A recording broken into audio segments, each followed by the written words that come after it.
Uptown Metropolis, Superman spends the night out with his boy. Clark intends to test out the limits of John's power. The first task is his supervision. John focuses and successfully sees into outer space at a satellite. Clark is proud, but John has a long way to go. He still doesn't have X-ray vision, but at this stage, it is unclear as to what powers he will inherit from his father. Superman and Super Son races home where Clark is surprised to see that John's speed got tremendously better. John is proud that he beat his father. He calls to his mother, but nobody is home. Clark tells his son that his mom is at the Daily Planet chasing down a lead. John should get used to Lois not being around. There is a chance that Lois will return to work, but that isn't a bad thing. John will always have the love of his mom and dad. Lois Lane's apartment. An angered Superwoman demands answers. Who are you? Why do you look like her? Lois will not reveal herself, so she tells the superpowered woman that she is not the Lois Lane that lives in this apartment, but she is Lois Lane and she is here to help. Superwoman clues in. The woman before her resembles her Lois, but older, much like the new Superman. Superwoman demands to speak to Clark. This statement surprises Lois. This woman spoke with Superman? Lois reaches for her back pocket phone to dial home. Superman got the message, and in a matter of seconds, the Man of Steel presents himself. Step back, Superman screams. Of course, Clark. Does this help? Superwoman takes down her solar flare, revealing her identity. Lana explains how she got her powers, and how her Lois Lane died. The situation calms down enough for Lois to try out the password on her doppelganger's computer. The monitor turns on, revealing a message from Lois Lane to Lois Lane. The Lois of this world explains how she got her powers, but with these new abilities comes with tremendous headaches and nosebleeds. Things are getting worse and no doctor can help her. Lois fears that she is destined to die the same way her Superman died. The two Loises have never met before, but she feels a bond as if they were sisters. So, Lois Lane asks Lois Lane for a favor. To continue her book in honor of Superman, but also, her father needs his little girl. There's also Perry, Jimmy, and Lucy. The message ends and Lana confirms that the Lois Lane from this world is truly dead. Lana fears for her life. She also wonders about the new Clark Kent. Superman confirms that this civilian is not her Superman reborn. This man is truly a mystery. Lois and Clark returns home where John awaits. The kid is happy that his mom is back, and he even says that it's okay if Lois goes back to work at the planet. John rushes upstairs, giving the tired parents a few moments to talk. They talk for hours. They agree that they want to do right by this world's Lois Lane.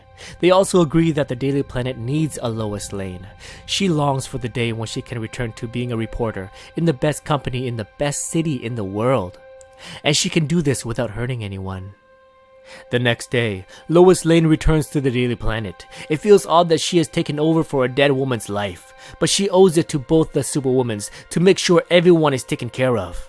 And also, this gives her the opportunity to learn more about her partner, Clark Kent. Luthor is also an anomaly. Lois approaches her new boss stating that she will do this interview, but she will not hold back.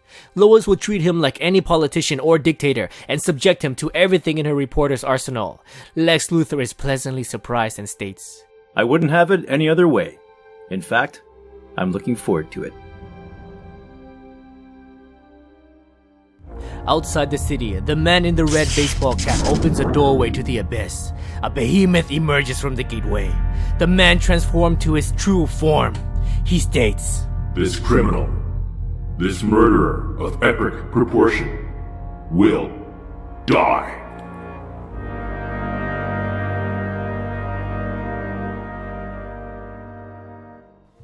What's going on, guys? Welcome to Comic Island. My name is Joey, and today we are reviewing and recapping Action Comics issue 966.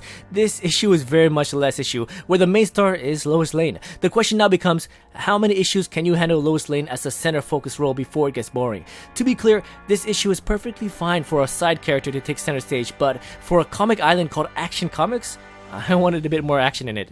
Action Comics kicks off with a huge bang during the beginning of DC Rebirth by pitting Superman against Doomsday. That was really epic, but it has been 2 issues so far where there isn't any action, but instead, it sets up the stage for when Lois Lane will take over her dead doppelganger's position as a reporter for the Daily Planet. Now, if we stop and think about it, there was nothing new that excited me about this issue. Yes, it's revealed that the dead Lois Lane knows about her doppelganger, and we learn a bit more of John's true powers, but there isn't anything that we really didn't know before. Last issue was great because it sets up the stage for Lois's return to the Daily Planet, but this issue felt a bit bland.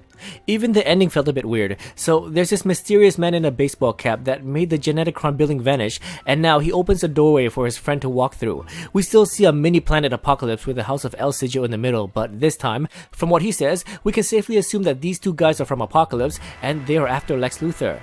Oh guys, get in line. Luthor probably has a horde of bloodthirsty villains lined up around the corner. Speaking about Luthor, whatever happened to his new bodyguard Captain Cold? I actually enjoyed their dynamic, but ever since DC Rebirth, I haven't heard from him yet. I haven't checked out any of the Flash comic books, so maybe he's returned to terrorizing the Flash. But the best thing about this comic book was at the beginning. I love this father-son relationship, and I wouldn't want any other writer to handle their father-son relationship than Dan Jurgens and Peter Tomasi. The one thing that was absent in this comic was Mr. Oz and the civilian Clark Kent. Yes, Clark got a mention, but I want his mystery to move forward a bit faster. I fear that if he doesn't get much face time, then he would be forgotten by his fans. I doubt this will happen though, but what do you think? Is the story moving a bit too slow for you guys right now? Or is it just fine? Please let me know in the comments below. Thank you so much for watching, and as always, if you enjoyed this video, please like, subscribe, and I'll see you guys next time in another Comic Island video.